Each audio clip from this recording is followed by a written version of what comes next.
আপনার মাংকি টুপি আর পশমের চাদর। পেয়েছো? কই দেখি দেখি দেখি।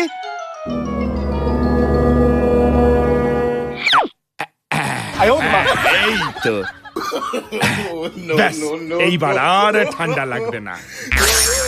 কি পিতা, আপনি গায়ে চাদর জড়িয়েছেন কেন? আপনার কি শরীর খারাপ?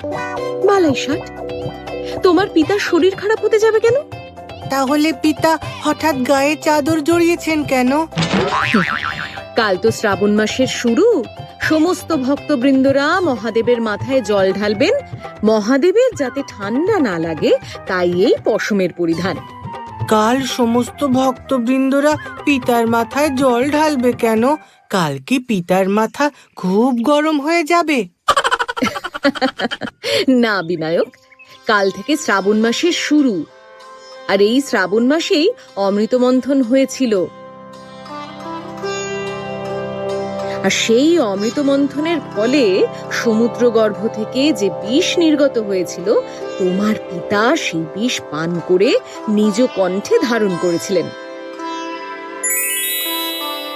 আর এই বিষ পানের ফলে মহাদেবের সারা শরীর নীল হয়ে গিয়েছিল।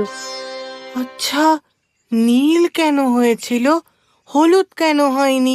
হলুদ হলে পিতাকে খুব ভালো লাগতো, একেবারে আমার লাড্ডুর মতো।